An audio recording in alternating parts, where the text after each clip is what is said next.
आप सभी भाई बहनों का आज की आध्यात्मिक चर्चा में बहुत बहुत स्वागत है। आज की चर्चा का विषय है प्रकृति का कार्यकाल। लेकिन हमने प्रकृति का कार्यकाल के साथ ही एक सफेद रंग में विकृति शब्द लिखा है, क्योंकि एक साधारण मनुष्य विकृति शब्द से परिचित कम रहता है।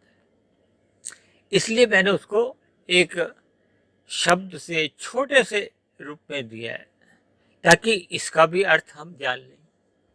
और प्रकृति का तो देखिए एक शब्द एक साधारण व्यवहार में हमारे प्रयोग में आता ही है, और एक जो शब्द है कार्यकाल, इससे भी आप और हम सभी भाई बहन परिचित हैं।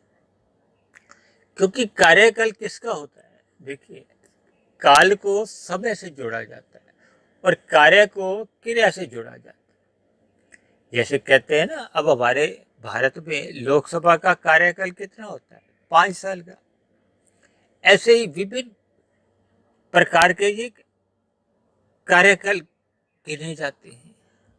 जैसे हमारा आपका ये दिन कितना समय का होता है? 24 घंटे का। इसको आप कार्यकाल कह सकते हो।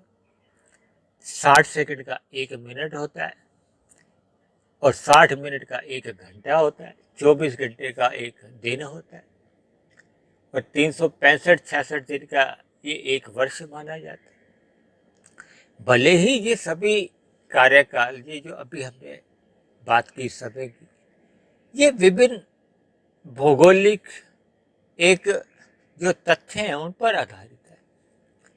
ऐसे ही देखिए, शास्त्रों में 3 तत्वों की चर्चा आती है। चौथा कोई भी तत्व नहीं है। ये जो हमने भी इतनी अधिक जो वीडियो बनाए हैं और प्रतिदिन हम एक वीडियो अपलोड करते हैं इस YouTube चैनल पर, आप सभी भाई बहन परमात्मा से जुड़े, परमात्मा की विशालता का आपको और हमें पता चले। क्योंकि आप और हम सभी भाई बहन मनुष्य योनि में हैं। मनुष्य योनि में रहते हुए ही हम ये सब चेतन जड़ का एक भेद समझ सकते हैं, परमात्मा को समझ सकते हैं, इस प्रकृति के ज्ञान विज्ञान को समझ सकते हैं जिसमें आप और हम रहते हैं। कभी हम इस पर चिंतन करें, ये जन्म मरण कैसे चलता है? आपके हमारे स्थूल शरीर कैसे जन्म मरण को प्राप्त होते हैं? इन सभी बातों पे जब तक मनुष्य एक चिंतन नहीं करता, मनुष्य को तो मनुष्य कहा ही इसलिए जाता है कि उसको मनन करना चाहिए, चिंतन करना चाहिए। जैसे देखिए, वैज्ञानिक लोग भौतिक सुख सुविधा के साधनों को एक शोध करते हैं, विभिन्न प्रकार की सुख सुविधा में और बढ़ोतरी हो, तो प्रकृति के पदार्थों का ही या अलग अलग प्रकार से जो आविष्कार करते हैं, अलग अलग यंत्र बनाते हैं। आज से तकरीबन 25-30 साल पहले ये मोबाइल भी नहीं था। आज आपके मेरे हाथ में जो मोबाइल है, और मैं भी देखिए जो मोबाइल और लैपटॉप पे ही ये जो अपनी वीडियो बनाता हूँ और आप सभी भाई बहन उसका लाभ उठाते हैं। अगर वैज्ञानिक द्वारा ये आविष्कार नहीं किए गए होते तो आज हम इस ज्ञान से भी वंचित रह जाते। देखिए, प्राचीन काल में अक्सर ज्ञान की जो चर्चाएं होती थी, तब तो कोई ऐसे लाउड स्पीकर भी नहीं होते थे। जितने मनुष्य बैठे होते थे तो एक मनुष्य या महापुरुष जो परमात्मा की ज्ञान की चर्चा करते थे तो अन्य बैठे हुए मनुष्य सुनते थे। जो आज और हम जो श्रोता शब्द कहते हैं ना, वो सुनने वाले को कहते हैं। क्योंकि हमारे ये जो कान है ना, इनको श्रोत्रिय इंद्रिय कहा जाता है। इसलिए ये शब्द श्रोता, कभी कभी मैं भी अपने उच्चारण में कह देता हूँ कि आप सभी श्रोताओं का स्वागत है। देखिए, ये सभी बातें आप जैसे जैसे आप इनका अध्ययन करते हो, क्योंकि शास्त्रों में देखिए शब्दों द्वारा हमें एक ज्ञान की प्राप्ति होती है। शास्त्रों में 3 प्रकार के प्रमाण कहे हैं।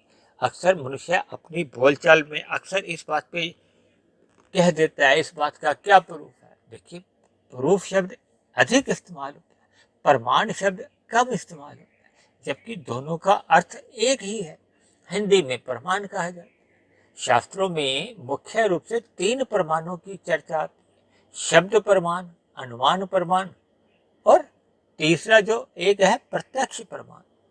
अक्सर मनुष्य प्रत्यक्ष प्रमाण पर अधिक विश्वास करता है और करना भी चाहिए, लेकिन जब तक बात का प्रत्यक्ष नहीं होता, देखिए परमात्मा तो आपको और हमें एक प्रत्यक्ष रूप से दिखाई नहीं देते, जबकि ये माया के जो आकर्षण है, भोग है, ये तो आपको हमें प्रत्यक्ष रूप से दिखाई देती।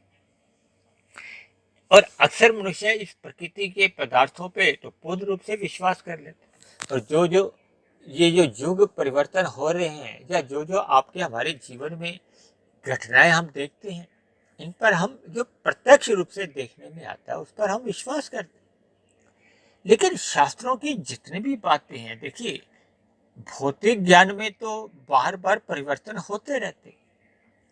पहले कंप्यूटर नहीं था, आज कंप्यूटर है। इंटरनेट में भी देखिए कितनी तकनीक एक एडवांस होती जा रही है। देखिए ये जो 2G आया, 3G आया, 4G आया, अब 5G है, मतलब इसमें विभिन्न प्रकार की एक उच्च तकनीक आती जा रही है। तो ये भौतिक ज्ञान में भी एक उसके ज्ञान की गुणवत्ता में परिवर्तन आ रहा है।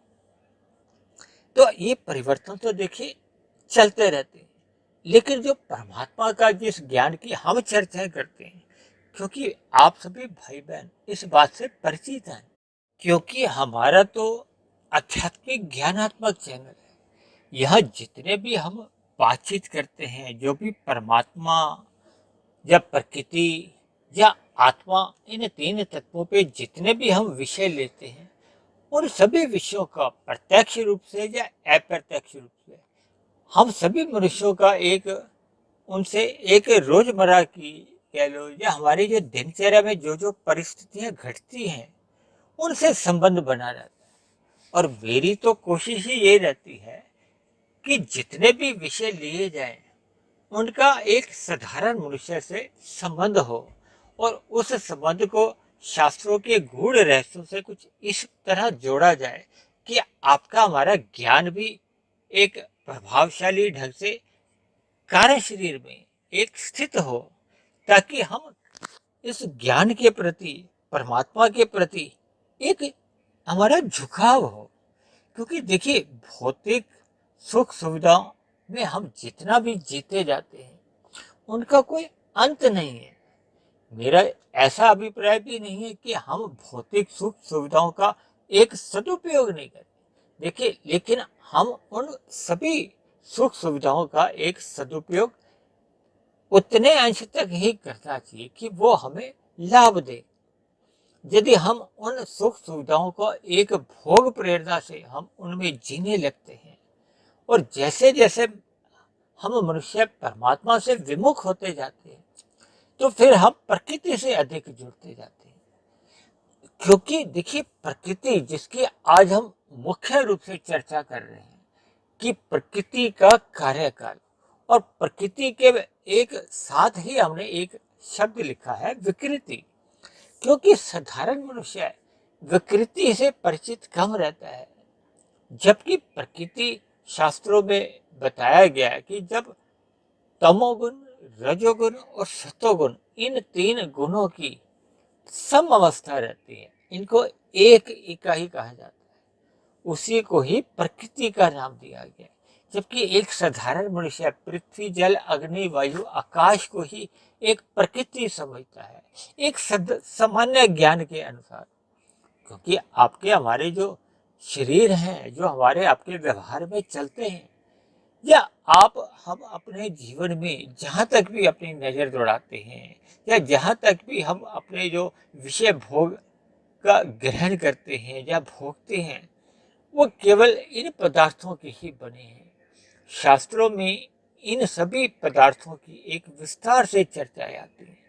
देखिए, जब तक हमें परमात्मा का प्रत्यक्ष नहीं होता, यानी कि प्रत्यक्ष रूप से हम परमात्मा का आत्म साक्षात्कार नहीं होता, तब तक तो देखिए हमें ये शास्त्रों की जितनी भी बातें हैं, उनको हमें एक क्रमबद्ध तरीके से मानना चाहिए। देखिए, मैं अपने इस आध्यात्मिक ज्ञानात्मक चैनल पर लगभग प्रतिदिन ही एक वीडियो बनाता हूँ और इनके विषय भी एक साधारण मनुष्य से ही संबंधित होते। देखिए, वैसे तो ये जो प्रकृति का कार्यकाल से एक साधारण मनुष्य को कोई प्रत्यक्ष लेना देना नहीं रहता, क्योंकि हम देखिए वर्तमान समय कल युग चल रहा है। ऐसे ही शास्त्रों में 4 युग का वर्णन आता है, सतयुग, त्रेता, द्वापर और ये कल युग चल रहा है। और अक्सर कई बार ये इंटरनेट पे ऐसी भविष्यवाणी कुछ लोगों द्वारा उछाल दी जाती है कि अब प्रलय आने वाली है, इतने सन में ये हो जाएगा, वो हो जाएगा। ऐसी भ्रमिक स्थितियां उत्पन्न की जाती है, क्योंकि अक्सर देखिए लोग कुछ ऐसी दिलचस्प बातें उछाल देते हैं ताकि मनुष्य उन बातों की ओर केंद्रित हो। जबकि देखिए, मेरा तो अपना ऐसा मानना है कि हम जो भी बात करें वो शास्त्र संगत होनी चाहिए, तर्क संगत होनी चाहिए। और एक सामान्य मनुष्य है, क्योंकि एक बुद्धि के स्तर पर उसको बुद्धिमान कहा जाता है, तो एक सामान्य मनुष्य को उन सभी बातों पे एक अपना चिंतन करना चाहिए, मनन करना चाहिए। ये जो आज हम प्रकृति का कार्यकाल की भी जो चर्चा कर रहे हैं ना, इस पर भी थोड़ी बुद्धि आपको लगानी होगी, तभी ये बातें, शास्त्रों की बातें समझ में आती है। जैसे जैसे आपके हमारे मन में ये शास्त्रों की बातें या ज्ञान टिकने लगता है, जितना जितना ज्ञान आपके हमारे स्वभाव में आता है, ये हमारे आपके संस्कार रूप में एक कारण शरीर में टिकता है, फिर उतने उतने अंश में ही इस प्रकृति से या प्रकृति के जो विषय भोग है, गंध, रस, रूप, स्पर्श और शब्द, इनसे हमारा वैराग्य होता है। जितने अंश में वैराग्य होता है और उतने ही अंश में फिर परमात्मा के प्रति हमारा एक आकर्षण होता है, झुकाव होता है, प्रीति होती है, रुचि होती है। अन्यथा परमात्मा के प्रति एक साधारण मनुष्य एक कर्म कांड कह लो या एक साधारण स्तर पर ही परमात्मा से एक जुड़ता है, जिसको एक साधारण मनुष्य पूजा पाठ का नाम भी दे देते हैं। लेकिन मनुष्य योनि में देखिए, हम परमात्मा से जितने जितने अंश में जुड़ जाते हैं, वो जुड़ना ही आपका हमारा एक लाभ है, मनुष्य योनि की एक सफलता है, एक सार्थकता है। यदि मनुष्य योनि पाकर भी हम इन विषय भोगों की तरफ ही अपने जीवन को लगा देते हैं, देखिए आपके हमारे 3 शरीर हैं, स्थूल शरीर, सूक्ष्म शरीर और कार्य शरीर। इनकी एक जो स्थिति है, इनको एक मनुष्य को समझना चाहिए। अक्सर मेरे पास तो देखिए आप सभी भाई बहनों के बहुत प्रश्न आते हैं और उन प्रश्नों से लगभग ऐसा बोध होता है कि एक साधारण मनुष्य को एक कारण शरीर का बोध ही नहीं है, सूक्ष्म शरीर का भी एक साधारण बोध मन बुद्धि तक ही रहता है। यानी कि आपके हमारे ये 3 शरीर कैसे कैसे ये कार्य करते हैं, इनका भी बोध नहीं है। क्योंकि एक साधारण मनुष्य सुबह उठकर रात को सोने तक की जो एक उसकी जागृत अवस्था होती है, उसका उद्देश्य केवल विषय भोग ही रहता है, चाहे वो प्रत्यक्ष रूप से हो चाहे अप्रत्यक्ष रूप से हो। और इसी के लिए ही उसकी सारे दिन की जो एक भाग दौड़ है, वो अपनी जो दिनचर्या है, वो इन विषय भोगों के पदार्थों की अधिक से अधिक प्राप्ति हो। यानी उसको इस बात का बोध ही नहीं रहता कि ये मिला हुआ जीवन हमारा हर क्षण छोटा होता जा रहा है। देखिए, आप अपने अपने घरों में पानी की टैंकी में पानी जब भरते हो और उस पे अब अपने इस्तेमाल में, रसोई में, बाथरूम में विभिन्न प्रकार से हम अपनी जो नल खोलते हैं, तो उस पानी की टैंकी में से पानी कम होता जाता है। जब पानी कम हो जाता है तो अगले दिन फिर हम टैंकी भरते हैं। ये क्यों भरते हैं? क्योंकि पानी उसमें से कम होता जा रहा है। लेकिन आपके हमारे जीवन की जितनी भी देखिए हम सांसें लेके आए हैं, इसमें परमात्मा की ओर से या प्रकृति की ओर से जितनी भी निश्चित सांसें आपको और हमें मिली हैं, वो हर क्षण कम होती जा रही है। उसमें बार बार कहीं से कोई वृद्धि नहीं होती। ये अलग बात है कि मनुष्य अपने जीवन में जितनी अधिक सात्विकता लाता है, या अपने खान पीन या अपना रहन सहन या दिनचर्या को एक व्यवस्थित रहता है, तो वो अपनी मिली हुई जो एक सांसें हैं उसको एक नियमित जीता है। यानी कि हमें आपको जितनी भी एक जीवन जीने की आयु मिली है, या आपके हमारे जीवन का जो एक कार्यकाल है, उसको हम पूर्ण रूप से जी पाते हैं। और यदि हम अपने जीवन की भागदौड़ कहो, या एक दिनचर्या कहो, या भोगों के प्रति मर्यादा से अधिक जो हम लेते हैं, ये सभी बातें जब हमारे आपके जीवन में एक स्वभाव में आ जाती है, तो हम सभी को देखिए ये स्वीकार करना चाहिए। ये तो एक डॉक्टर भी आपको समझा देगा कि हम जैसे जैसे एक मर्यादा से अधिक भोग करते हैं, तो फिर हमारे मिली हुई सांसें कहो, या हमारे स्थूल शरीर की जो एक कार्यकाल है वो थोड़ा कम हो जाता है। या दूसरे एक स्पष्ट शब्दों में आप यूं भी समझ लो, यदि हमें 100 वर्ष जीना है तो हमारी आयु कम हो जाएगी, 90 वर्ष हो जाएगी। अगर किसी को परमात्मा की ओर से ही 75 वर्ष आयु मिली है, तो उसकी 75 से भी घट के 70 रह सकती है, 68 रह सकती है, 60 रह सकती है। ये विभिन्न स्थितियां बनती हैं। इसलिए मनुष्य जोनि पाकर हम अपने जीवन में जितनी अधिक सात्विकता लाएंगे, उतना ही हम परमात्मा से जुड़ेंगे। क्योंकि जो प्रकृति के जो 3 गुण हैं, क्योंकि हमने बताया ना ये 3 ही तत्व हैं। शास्त्रों में बार बार घूम फिर के केवल 3 ही तत्वों के ऊपर चर्चाएं आती हैं। जितने भी ग्रंथ हैं, उपनिषद हैं, चाहे वेद हैं, देखिए वेदों के बारे में तो हमने एक पहले भी चर्चा की थी, क्योंकि वेदों के बारे में तो अपौरुषीय कहा जाता है। क्योंकि सृष्टि के आरंभ में वो परमात्मा के मुख से कहो, या एक बिना किसी एक महापुरुष के वो लिखे गए वो प्रकट होते हैं, इसीलिए उनको अपौरुषीय कहा जाता है। यानी कि इन सभी शास्त्रों में जितनी भी बातें लिखी गई हैं, या शब्दों द्वारा जो हमें ज्ञान दिया गया है, देखिए ये सभी शास्त्र ऋषिगत शास्त्र गिने जाते हैं। ये पुराण उपनिषद, और ऐसे ही देखिए ये जो गीता जिसको एक साधारण मनुष्य पढ़ता है, इसमें भी देखिए शास्त्रों का ही एक ज्ञान है।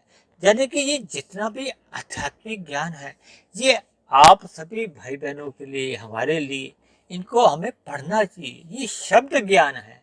ये शब्द ज्ञान से ही हम इसको अपने जीवन में जितना जितना उस पर चिंतन करते हैं, शोध करते हैं, अनुमान लगाते हैं, फिर उतना उतना हम परमात्मा से जुड़ते जाते हैं। देखिए परमात्मा तो एक परम सत्ता है ना। हम सभी आत्माएं तो एक साधारण आत्मा है। कितनी ही आत्मा है, इनकी कोई गिनती ही नहीं।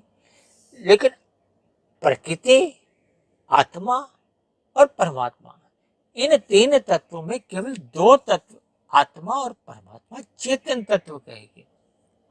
जबकि ये जो प्रकृति है ये जड़ तत्व है। ये जो हमने प्रकृति के बाद जो इसका कार्यकाल लिखा है ना, ये विकृति है। यानी कि प्रकृति के जो अभी हमने बताया ना 3 गुण, तमोगुण, रजोगुण और सतोगुण, इन गुणों की जब एक विषमता किसी चेतन शक्ति द्वारा लाई जाती है, देखिए ये चेतन शक्ति आत्मा से तो संभव ही नहीं है। क्योंकि आत्मा तो देखिए अनु कहा जाता है, अल्पज्ञ कहा जाता है, और परमात्मा के लिए तो सर्वज्ञ कहा जाता है, और परमात्मा तो एक सर्वशक्तिमान है। तो फिर ये परमात्मा की ही एक शक्ति द्वारा, क्योंकि परमात्मा तो देखिए परम आत्मा है, परमात्मा एक परम सत्ता के लिए कहा जाता है। इस परमात्मा की शक्ति द्वारा ही, जिसको शास्त्रों में कहा गया, उस शक्ति का नाम है ब्रह्म शक्ति। ब्रह्म शब्द भी देखिए परमात्मा के लिए ही कहा जाता है। और इस ब्रह्म शक्ति द्वारा ही ये इन गुणों में एक ऐसी विषमता लाई जाती है। देखिए आरंभ में क्या है, ये जो सृष्टि का जो एक निर्माण होता है ना, सृजन होता है, तो उस सृजन को ही जब सतोगुण में उसमें आरंभ में वृद्धि की जाती है, यानी कि अब अन्य गुणों को गौण किया जाता है, तो फिर ये उसमें सतोगुण की वृद्धि द्वारा 23 तत्वों का एक विस्तार किया जाता है। ये जो 23 तत्वों का जो विस्तार है, जिसमें आपके हमारे एक बार जन्म नहीं होते, हजारों बार, लाखों बार, करोड़ों अरबों बार जन्म होते, देखिए, ये अभी हम आगे की चर्चा में कुछ बातें रखेंगे। ये जो 23 तत्वों का विस्तार है, इसको शास्त्रों में विकृति कहा गया है। शास्त्रों में इसी को ही कार्य जगत भी कहा गया है, क्योंकि ये कार्यकाल एक निश्चित अवधि का रहता है। देखिए, जैसे परमात्मा इस सृष्टि में एक जैसे चाबी भर देते हैं ना, जैसे आपने कई बच्चों के खिलौने भी देखे होंगे, तो उसमें जब से ही हम एक चाबी भर देते हैं तो उसका 2 मिनट चलता है या आधा मिनट चलता है, एक निश्चित समय होता है ना, तब तक वो अपनी कार्य दिखाता है या जो भी उसमें क्रिया होती है उस खिलौने में। इसी तरह देखिए, परमात्मा भी ये अनादिकाल से इन गुणों में एक क्रमबद्ध तरीके से एक विस्तार करते हैं। आज हमारा वो भी कोई एक विषय नहीं है, क्योंकि इस पर भी हम अक्सर चर्चाएं अलग से करते रहते हैं। लेकिन ये प्रकृति का जो एक कार्यकाल है, ये एक निश्चित अवधि का होता है और ये बहुत ही लंबा है, जिसको एक सामान्य मनुष्य बुद्धि के स्तर पर अक्सर स्वीकार नहीं करता। क्योंकि इतना लंबा कार्यकाल होता है, तो फिर उसके प्रति जो हम एक साधारण बुद्धि से जब हम विचार करते हैं, तो अक्सर हमारी बुद्धि एक भ्रमित सी हो जाती है। क्योंकि देखिए, कलयुग का जो वर्तमान समय जो चल रहा है, इसको ही शास्त्रों में बताया गया कि ये 4,32,000 वर्ष का है, जो कि आप और हम अपने जीवन में जैसे एक वर्ष के 365-66 दिन देखते हैं ना, हम सब अपनी अपनी आयु 65, 70, 80, 100 वर्ष लेके आए हैं। शास्त्रों में तो कहा गया है कि कलयुग में एक साधारण मनुष्य की आयु औसतन 100 वर्ष का ही है। तो ये 100 वर्ष का एक हमारा एक कार्यकाल है। ये अलग बात है कि हमें कर्मों के अनुसार, संस्कारों के अनुसार परमात्मा से या प्रकृति से एक निश्चित सांसें मिलती हैं। कोई वो 60 वर्ष जी पाता है, कोई 80 वर्ष, कहीं कहीं अकाल मृत्यु भी होती है। देखिए, अकाल से ही ध्यान आया कि परमात्मा को देखिए अकाल भी कहा जाता है, और शास्त्रों में अकाल इसको इसलिए कहा जाता है कि परमात्मा इस काल से बंधा हुआ नहीं है। इसी तरह देखिए, आपकी हमारी जो आत्मा है, ये भी काल से बंधी हुई नहीं है, क्योंकि ये चेतन तत्व है। इसी तरह ये जो तमोगुण, रजोगुण और सतोगुण की जो एक इकाई है ना, ये भी नित्य कही जाती है। और नित्य का मतलब ही ये है कि इसका कोई कारण नहीं है, यानी कि जिस कार्य का कोई कारण नहीं होता, वो नित्य गिना जाता है। और जबकि ये जो हमने कहा ना, प्रकृति का जो कार्यकाल है, वो कार्यकाल से अभिप्राय हमारा जो उसका 23 तत्वों में जो एक विस्तार होता है, उन 23 तत्वों का एक कार्यकाल है, जो कि एक विभिन्न युगों का और विभिन्न प्रकार से उसका शास्त्रों में वर्णन आता है। वो वर्णन मैं आपको शास्त्रों में जो दिया गया, वो आपको बता देता हूँ। देखिए, जिस युग में आपका हमारा जीवन चल रहा है, इसको कलयुग कहते हैं। और इस कलयुग का कहीं कहीं महापुरुषों द्वारा ऐसा कहा गया है कि वर्तमान समय जो कलयुग का चल रहा है, वो तकरीबन 5,118-19 वर्ष का चल रहा है। यानी कि शास्त्रों में कलयुग की आयु 4,32,000 वर्ष की बताई गई है। और उस कलयुग में अभी मात्र जो अभी समय बीता है, वो तो 5,118-19 वर्ष बीता है। तो अभी तो बहुत ही लंबा कलयुग जो एक वर्तमान समय का है, वो अभी हमें देखना शेष है। देखना शेष का अभिप्राय है, देखिए हमारी तो इतनी लंबी आयु नहीं है। तो हम सभी जीव बार बार अपने स्थूल शरीर बदलते हैं। बदलते क्या हैं कि हमारे आपके जो सूक्ष्म शरीर और कारण शरीर में जो हमारा कर्माशय बनता है, कर्मों के आधार पे, जिसकी आज कोई हमारी चर्चा नहीं है, इसी तरह हमारे संस्कार बनते हैं। तो हमारे जो आपके जो स्थूल शरीर है, उनकी मृत्यु होती रहती है। आपके हमारे 3 शरीर है ना, स्थूल शरीर, सूक्ष्म शरीर और कारण शरीर। सूक्ष्म शरीर में देखिए 17 तत्व आते हैं। 5 हमारे ज्ञानेंद्रियां हैं, 5 कर्मेंद्रियां हैं और 5 हमारे आपके जो भोग्य विषय हैं, या उनको हम शास्त्रों में कहीं कहीं सूक्ष्म तत्व भी कहा गया है, सूक्ष्म भूत भी कहा गया है। जबकि आपके हमारे स्थूल शरीर तो पृथ्वी जल अग्नि वायु आकाश के हैं, वो 5 तत्व। और ये जो 5 सूक्ष्म तत्व हैं या भोग विषय हैं, ये हमारे सूक्ष्म शरीर के हिस्सा है। यानी सूक्ष्म शरीर 17 तत्वों का कहा गया है। 5 ज्ञानेंद्रियां, 5 कर्मेंद्रियां, 5 ज्ञानेंद्रियां जिनसे हम सुख लेते हैं 5 विषयों का, 5 कर्मेंद्रियां जिनसे हम इन विषय सुखों की प्राप्ति के लिए जो हम कर्म करते हैं, क्रियाएं करते हैं, उनको कर्मेंद्रिया कहा जाता है। और 5 भोग्य विषय, तो ये हो गए 15। और एक मन और बुद्धि, यानी कि हमारा सूक्ष्म शरीर 17 तत्वों का होता है। 5 तत्व हमारे स्थूल शरीर के, 17 और 5 22। और 23वां जो हमारा एक अहंकार तत्व है, उसको अहंकार से जोड़ा जाता है। क्योंकि जब हम अहम भाव से अपने कर्म करते हैं कि इनका फल मुझे ही चाहिए, यानी कि जब हमारे मन में या कर्मों में एक सकामता होती है, तो वो अहंकार तत्व से जुड़ती है, उसको ही कारण शरीर कहा जाता है। जैसे जैसे हमारा कर्माशय बनता है, वैसे वैसे हमारे कुछ संस्कार बनते हैं, ये सब कारण शरीर में रहते हैं। तो 22 और 23वां हो गया ये कारण शरीर, ये 23 तत्व है। ये 24वां जो एक मूल तत्व है, वो है तमोगुण, रजोगुण और सतोगुण की जो एक समवस्था होती है, उसको एक तत्व कहा जाता है। उस एक तत्व से जो 23 तत्वों में विस्तार होता है, ये कार्य जगत कहलाता है।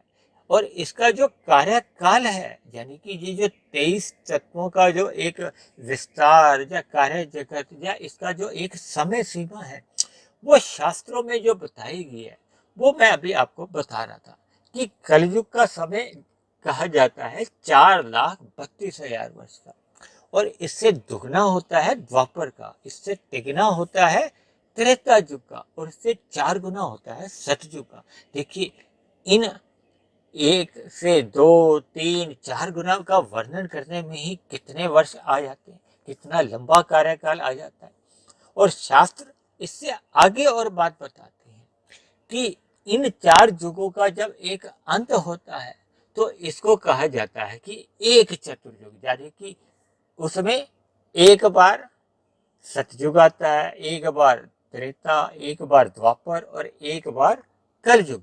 जब इन चारों का कार्यकाल बीत जाता है, तो उसको कहा जाता है चतुर्युग। जैसे हम कहते हैं ना, 60 मिनट का 1 घंटा हो जाता है, 24 घंटे बीतने पे 1 दिन हो जाता है। इसी तरह इसी गणना के अनुसार, इन्हीं वर्षों के अनुसार, ये इतना लंबा कार्यकाल बढ़ता है एक चतुर्युग। और शास्त्रों में इससे आगे और जो कहा गया वो आप सुनो। 71 बार ये चतुर्युग जब एक घूमते हैं, यानी कि अपना कार्यकाल पूरा करते हैं, तो उसको कहा जाता है मनवंतर। और इससे और आगे बात जो कही गई है कि 14 मनवंतर जब समाप्त होते हैं, तब ये जो सृष्टि का, जब प्रकृति का ये कार्यकाल एक पूर्ण अवस्था में आता है। यानी कि जब ये अपनी पूर्ण, इतने लंबे जो वर्षों का जो कार्यकाल है, देखिए एक साधारण मनुष्य को तो इस पर एक विश्वास करना ही बहुत ही एक अजीब सी स्थिति उत्पन्न होती है। क्योंकि अभी आप इसकी गुणा करते करते ही आप एक इतनी लंबी संख्या पाओगे कि उस पर एक साधारण मनुष्य बहुत ही आश्चर्यचकित रह जाता है, विस्माद हो जाता है।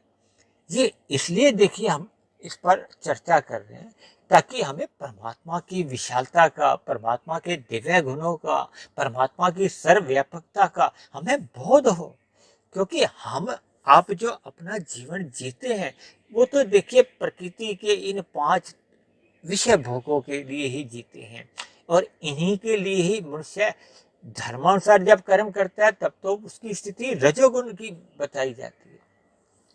लेकिन जैसे ही मनुष्य अन्य जीवों के साथ किसी भी प्रकार का छल कपट, ठगी, हेरा फेरी, अन्यायपूर्ण काम करता है, यानी कि शास्त्रों में जो बताया गया है, देखिए वेदों में तो बार बार विस्तार से चर्चाएं आती है, ये करो, ये मत करो। ये केवल मनुष्यों के लिए कहा जाता है, क्योंकि मनुष्य योनि को ही कर्म योनि और साधना योनि कहा जाता है।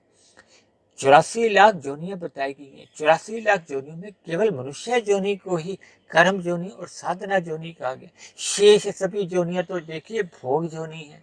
देखिए आपने अक्सर देखा होगा कि कितने ही मच्छर हैं जो एक दिन में ही 10-10 बार 20-20 बार भी जन्म लेते हैं। इसका आपको हमें एक प्रत्यक्ष बोध नहीं हो सकता, क्योंकि हम इन सब के ऊपर कोई एक अपना एक समय नहीं लगा सकते। लेकिन इन सभी क्रियाओं से या जो जो शास्त्रों में बातें बताई गई हैं, उनका हमें अगर हम चिंतन करते हैं तो हमें इन सभी छोटी छोटी बातों का ज्ञान होने लगता है।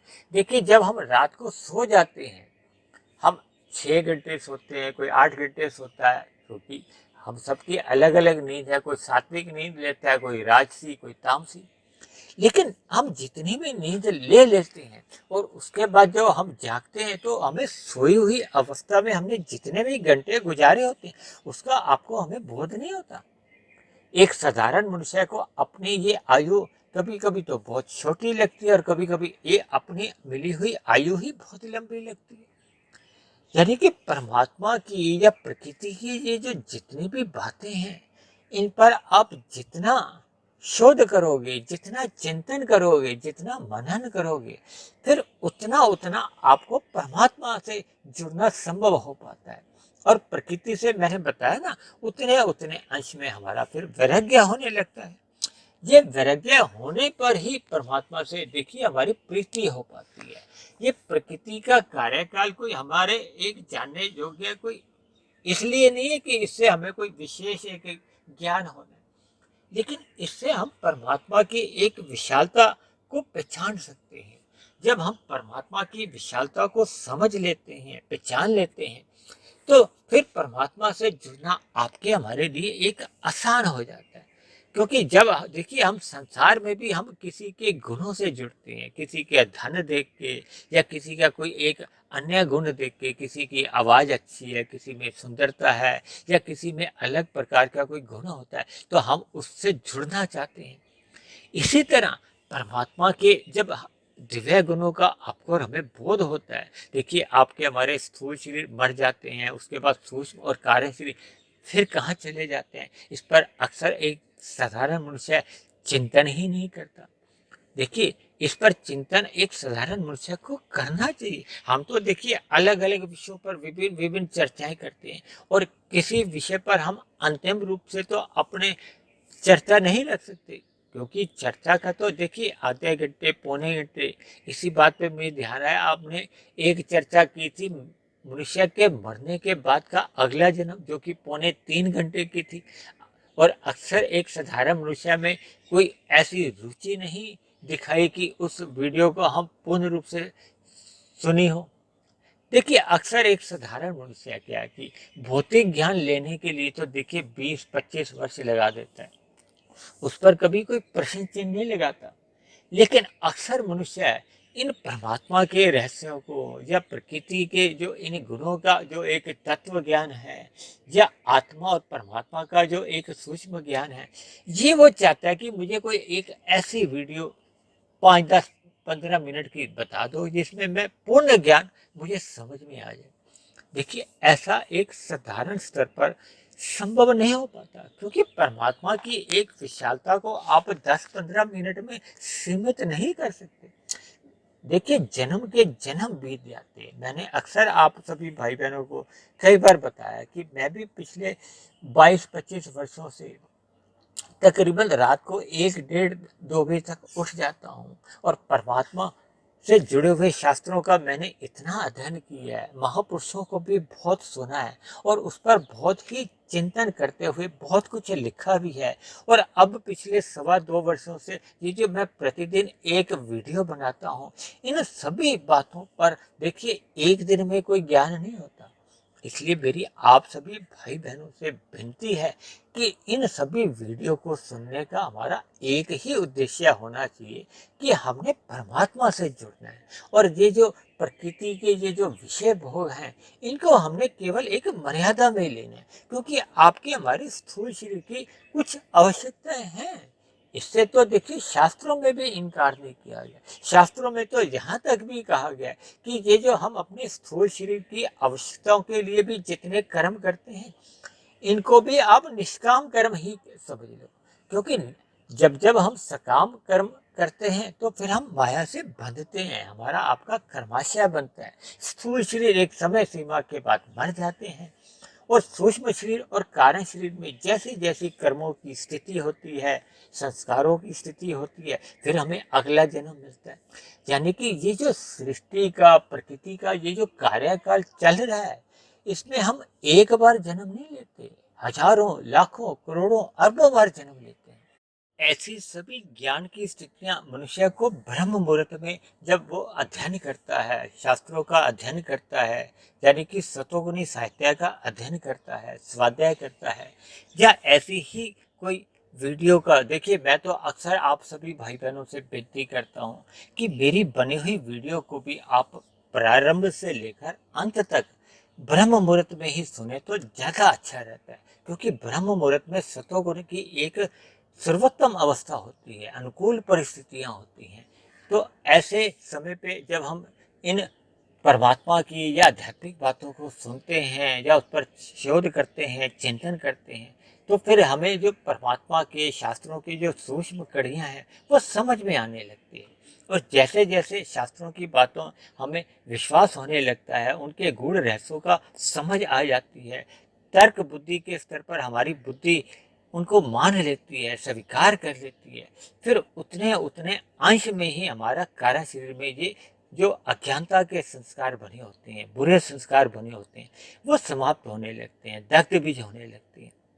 फिर जिसके फलस्वरूप हमारे केवल शुभ संस्कार ही कारण शरीर में बनते हैं। देखिए शुभ संस्कार जितने भी कारण शरीर में बनते जाते हैं वो तो मोक्ष काल के लिए, यानी कि हमारी आत्मा परमात्मा की ओर जैसे जैसे सम्मुख होती जाती है तो हमारी अज्ञानता मिटती जाती है। क्योंकि आत्मा का तो जो मूल स्वरूप आ गया वो ज्ञान स्वरूप है, आनंद स्वरूप नहीं है। आनंद स्वरूप केवल और केवल परमात्मा है।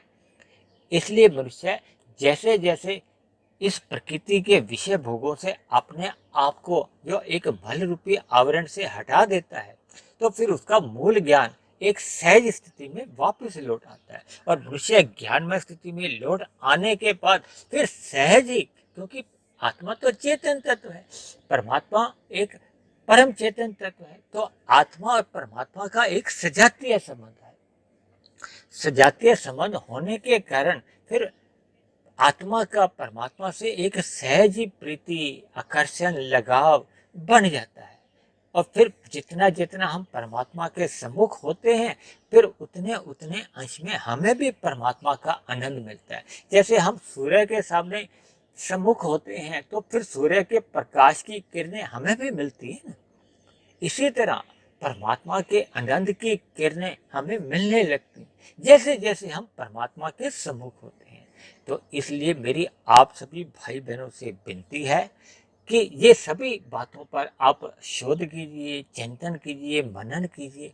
क्योंकि मनुष्य योनि में रहते हुए हम जितनी अधिक साधना कर लेते हैं, साधना क्या है, जब मनुष्य सतोगुण में अपने आप को स्थित कर लेता है, क्योंकि सतोगुण तो ज्ञान में स्थिति होती है और परमात्मा है विशुद्ध सत्वगुण। जब हम सत्वगुण में अपने आप को स्थित कर लेते हैं तो फिर ऐसे में रजोगुण का जो एक विषय भोग है उनसे हम केवल मर्यादा में ही रखते ताकि स्थूल शरीर की आवश्यकताओं की पूर्ति हो। और जो तमोगुण है उसका जो बल रूपी जो एक आवरण है या हम जो पाप कर्म करते हैं उससे भी मनुष्य बच जाता है। और जब मनुष्य सतोगुण में स्थित हो जाता है तो फिर विशुद्ध सतोगुण की ओर वो जितनी आध्यात्मिक यात्रा करता जाता है वही उसकी एक कमाई है। देखिए मनुष्य योनि में हम ये आध्यात्मिक कमाई या आध्यात्मिक उन्नति जितनी भी कर लेते हैं वो मरने के बाद भी सुरक्षित बनी रहती है। जबकि इस भौतिक ज्ञान को हम जितना भी समझ लेते हैं या भौतिक उपलब्धियां जितनी भी प्राप्त कर लेते हैं वो मरने के साथ ही, यानी कि स्थूल शरीर के मरने के साथ ही वो समाप्त समझी जाती है। इसलिए मेरी आप सभी भाई बहनों से बार बार विनती है कि परमात्मा से जुड़े रहने के लिए अपने आप को सतोगुण में स्थित रखिए, शतोगुनी साहित्य पढ़िए और परमात्मा से जुड़ने के लिए चाहे आप मेरे आध्यात्मिक ज्ञानात्मक चैनल से जुड़े या किसी भी अन्य आध्यात्मिक गतिविधियों से जुड़े, यानी कि परमात्मा की तो देखिए एक ही सत्ता है, इसलिए हमें उस परम सत्ता से अपने आप को जोड़ने में ही हमारा लाभ है, हमारे जीवन की एक सफलता है, सार्थकता है। ऐसी सभी शुभ स्थितियाँ आप सभी भाई बहनों के जीवन में भी बने। इन्हीं शुभकामनाओं के साथ आज की चर्चा को अब हम यही विश्राम देते हैं। आज की चर्चा में संबंधित आपका किसी भी प्रकार का कोई आध्यात्मिक प्रश्न हो, कोई मेरी कही गई बात आपको समझ में नहीं आई हो या मेरी कही गई बात आपको तर्कसंगत सही नहीं लगती हो, यानी कि बुद्धि की तराजू पे मेरी कही गई बातें आपको आधी अधूरी कहीं लगती हो, इन सभी बातों के लिए आप नीचे वीडियो के कमेंट्स बॉक्स पर जाइए। वहां जाकर आप अपना कोई भी प्रश्न भी लिख सकते हैं। आपका मेरे आध्यात्मिक ज्ञानात्मक चैनल के प्रति कोई सुझाव हो, आप अपना सुझाव भी लिख सकते हो। और मेरी कही गई बातों पे आपकी किसी भी प्रकार की शिकायत हो, आपत्ति हो, तो आप उस आपत्ति को भी लिख सकते हो। और यदि परमात्मा की प्रेरणा से बनने वाली ये प्रतिदिन की जो एक वीडियो है आपके जीवन में एक सकारात्मक परिवर्तन लाने में कामयाब हो रही हो, परमात्मा में आपकी प्रीति जग गई हो, आपके कर्मों में सुधार आने लगा हो, यानी आपकी एक जीवन में सकारात्मकता आ गई हो, तो मेरी आप सभी भाई बहनों से विनती है कि आप मेरे इस आध्यात्मिक ज्ञानात्मक चैनल सुधीर भाटिया फकीर से अवश्य जुड़ें, यानी इस आध्यात्मिक ज्ञानात्मक चैनल को आप सब्सक्राइब करें व अन्य जिज्ञासु भाई बहनों को भी इस आध्यात्मिक ज्ञानात्मक चैनल से जोड़ने का प्रयास करें, ताकि समाज में हम सभी भाई बहनों को एक सतोगुनी वातावरण में जीवन जीने का अनुभव हो, आनंद मिले। तो आज की चर्चा को अब हम यहीं विश्राम देते हैं। कल फिर मिलते हैं एक नए विषय को लेकर, एक नए संदेश के साथ। तब तक आप सभी भाई बहनों का बहुत बहुत धन्यवाद।